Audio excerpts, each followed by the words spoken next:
आंदोलन चल रहा है। मुझे लग रहा है कि इस आंदोलन के बाद या तो नियुक्ति मिल जाएगी या तो बाबा को अपना सिंहासन छोड़ना होगा।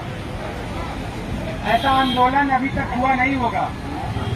हम लोग 29 तारीख को चंद्रशेखर भाई के समर्थन से और साथ से विधानसभा घेराव करेंगे और ये सबकी जिम्मेदारी है। यहाँ बैठे जो हमारे साथी सहपाठी हैं और तमाम सामाजिक संगठन और जो लोग हम लोग की मदद करना चाहते हैं, सभी लोग दमखम दिखा दें कि 29 तारीख को हम लोग विधानसभा घेरेंगे। और विधानसभा क्यों घेरेंगे ये भी बता दें कि वहाँ जो गूंगे बहरे हमारे समाज के मंत्री विधायक बैठे हैं, उनसे हम सवाल पूछेंगे और ये हम उनको बताएंगे कि आप हमारे हक अधिकार लूटा जा रहा है, उसके मौन है तो हम ये शांति से बैठेंगे नहीं। आपको विधानसभा में आराम से नहीं बैठने देंगे। हम लोग पूरे दमदारी से विधानसभा घेराव करेंगे, चाहे लाठी पड़े, चाहे डंडा पड़े, चाहे मुकदमा हो, चाहे गोली हो, चाहे जेल हो, हम लोग नहीं बैठेंगे। चंद्रशेखर भैया ये जिम्मेदारी सबकी है। वीडियो रिकॉर्ड करो, लोगों तक पहुंचाओ। 29 तारीख को हम लोग विधानसभा घेरेंगे और अभी सभी मीडिया भाई और जो यहाँ पे भी प्रेस के लोग हैं उनसे भी निवेदन कर रहा हूँ कि इस खबर को बहुत प्रमुखता से अपने फोरम पे रखें, क्योंकि 530 दिन हम लोग इस चार दीवारी के अंदर बैठे। हम लोगों ने ठाना कि हम नहीं अंदर नहीं और बाहर बैठेंगे। पूरा समाज देखे किस तरह से हमारी बहनों को जब हम लोग जाते हैं मंत्रियों के यहाँ तो जलील किया जाता है, किस तरीके से हमारे भाइयों को पीटा जाता है, बहनों को पीटा जाता है। अब हम अत्याचार नहीं सहेंगे।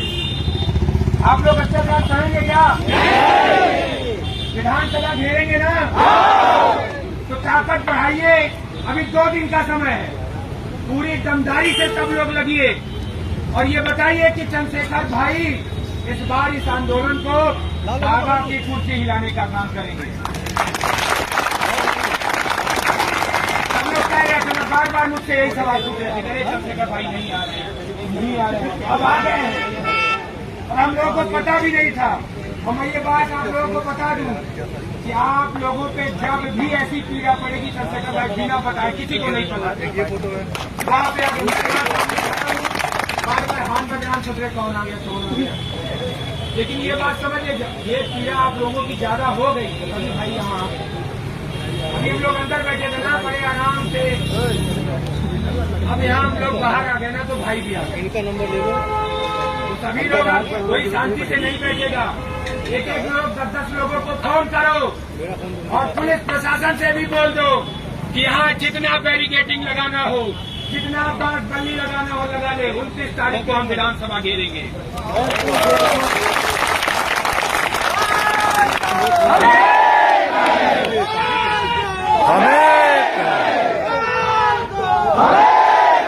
बाबा की सरकार में, योगी की सरकार में, भाजपा की सरकार में, भाजपा की सरकार में, बाबा की सरकार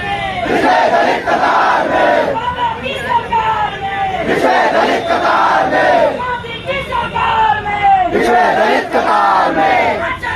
नियुक्ति दो, नियुक्ति दो, नियुक्ति दो, नियुक्ति दो, नियुक्ति दो, नियुक्ति दो, नियुक्ति दो या मुक्ति दो, नियुक्ति दो, नियुक्ति दो, नियुक्ति दो, नियुक्ति दो, नियुक्ति दो, अनुप्रिया पटेल मुर्दाबाद, मुर्दाबाद, केशव प्रसाद मौर्य मुर्दाबाद, मुर्दाबाद, मुर्दाबाद। अरे ठीक है, थोड़ा सा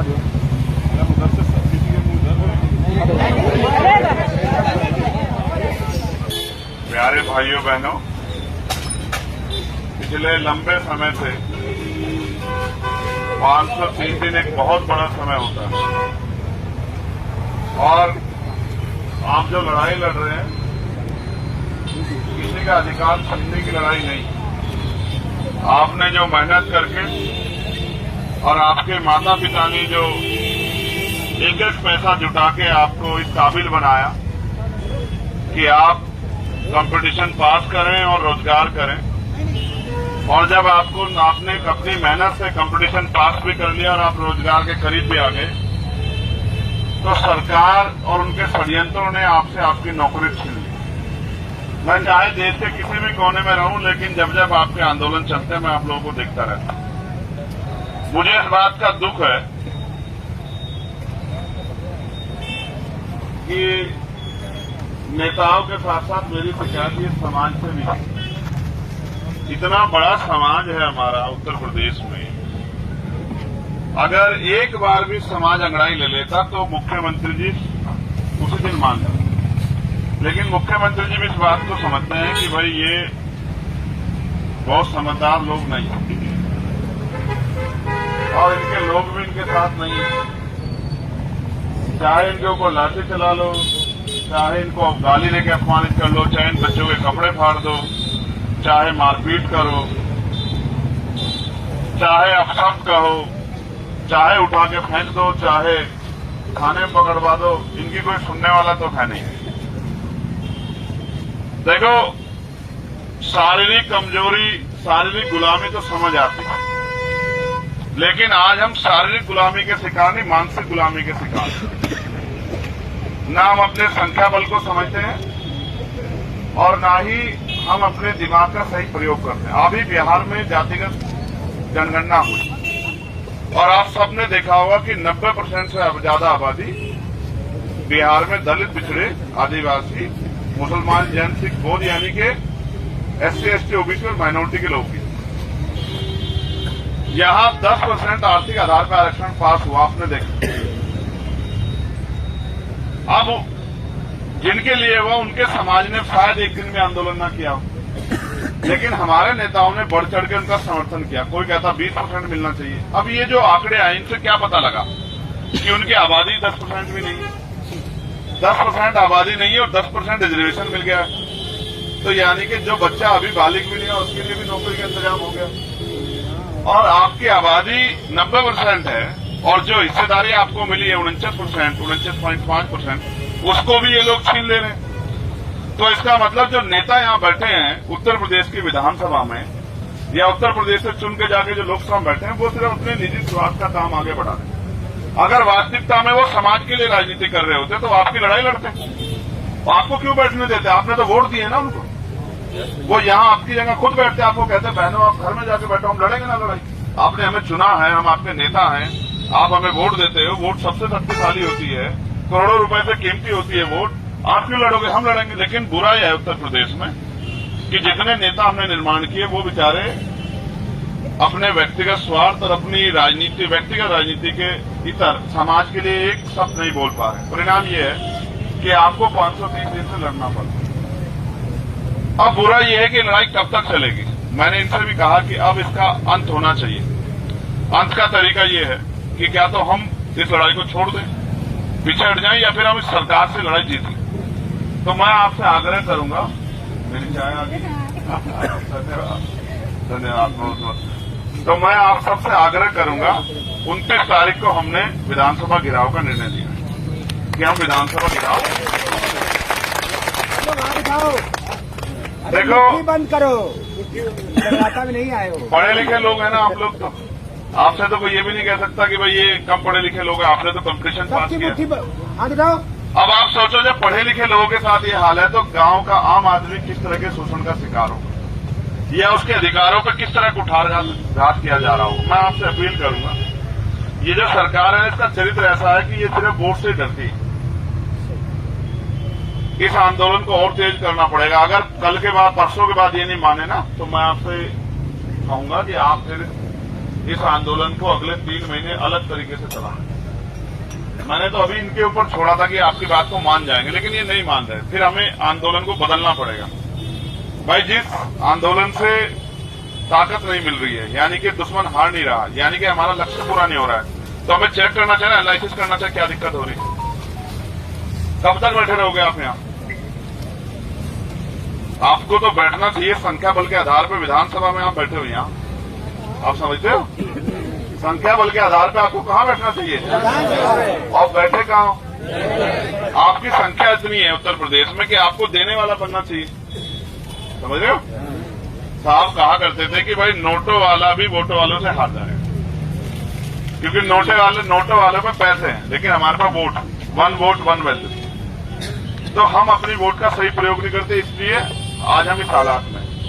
तो हमें अपने लोगों को भी जगाना पड़ेगा, और मेरा विश्वास है पिछली बार भी हमने इनको मुंह तोड़ जवाब दिया था, इस बार भी हम इनको मुंह तोड़ जवाब देंगे। और हम कमजोर नहीं है, आपने साबित कर दिया ना, रोज तो आप जाते हो, कमजोर होते तो डर के अंदर ना बैठते, बाहर क्यों बैठते?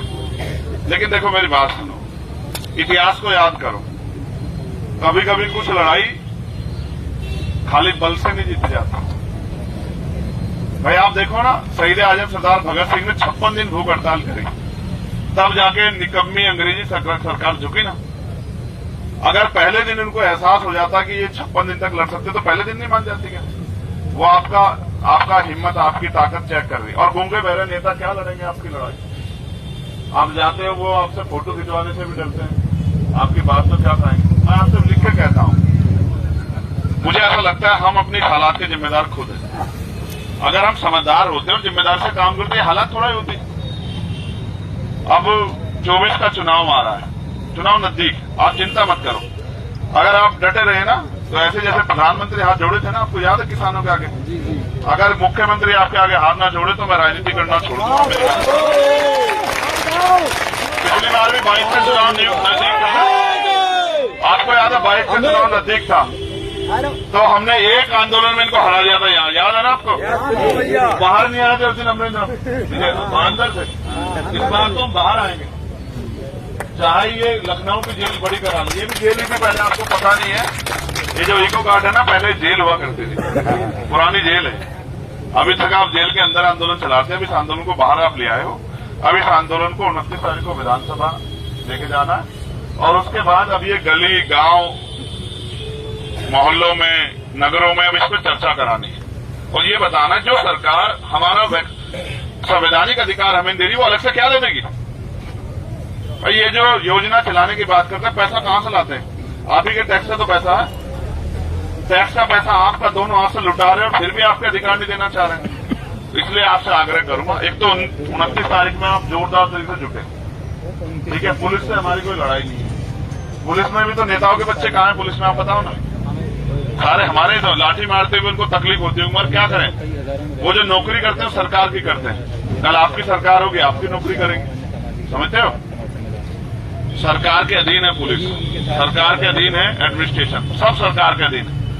आप सरकार के अधीन नहीं हो, आपके द्वारा सरकार बनती है, आप मालिक हो, बस अपनी शक्ति को समझो, आप जोड़ लगाओ।